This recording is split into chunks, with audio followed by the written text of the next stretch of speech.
Assalamualaikum warahmatullahi wabarakatuh.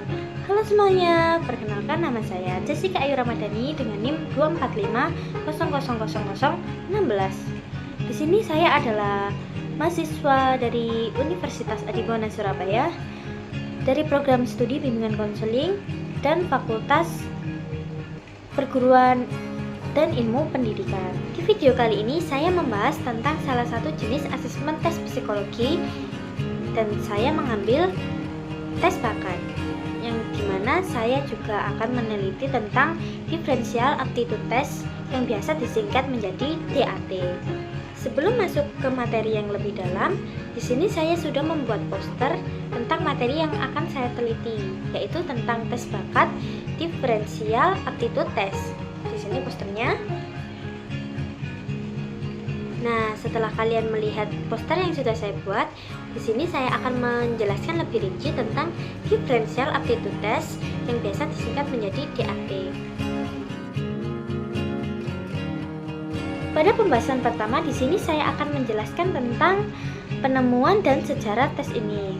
Jadi tes ini tuh ditemukan pada tahun 1947 oleh 3 tokoh ahli psikologi pendidikan, yaitu Binet, Scissor, dan Wisman.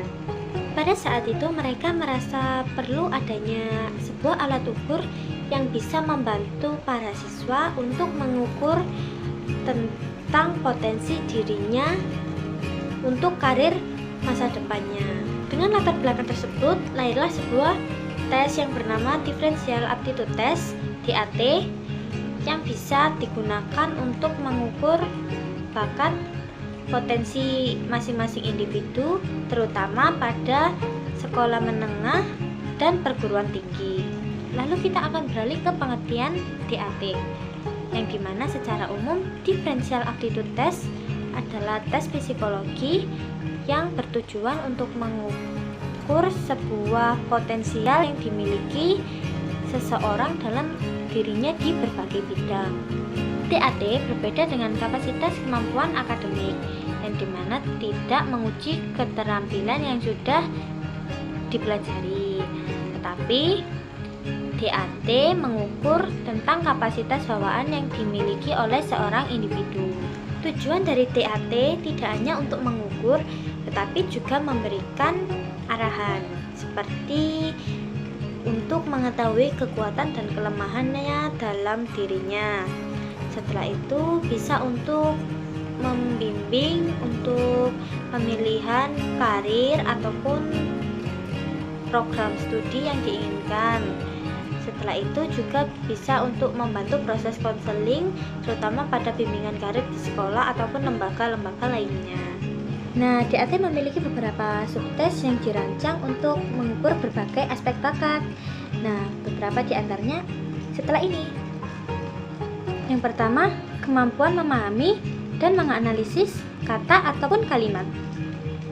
Dan yang kedua, untuk mengukur logika angka dan berhitung.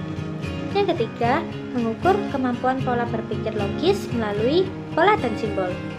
Yang keempat, kecepatan dan ketelitian dalam mencocokkan data ataupun simbol. Yang kelima, untuk mengukur kemampuan dasar memahami prinsip fisika dan mekanika. Yang keenam dan yang terakhir ini yaitu kemampuan untuk memvisualisasikan bentuk dan posisi objek dalam ruang. Jadi 6 subtes tersebut masing-masing berdiri sendiri, yang dimana setiap subtes memiliki gambaran tentang potensi seseorang di bidang masing-masing. Jadi setelah ini kita akan lanjut ke bentuk alat tes dan cara pengerjaan.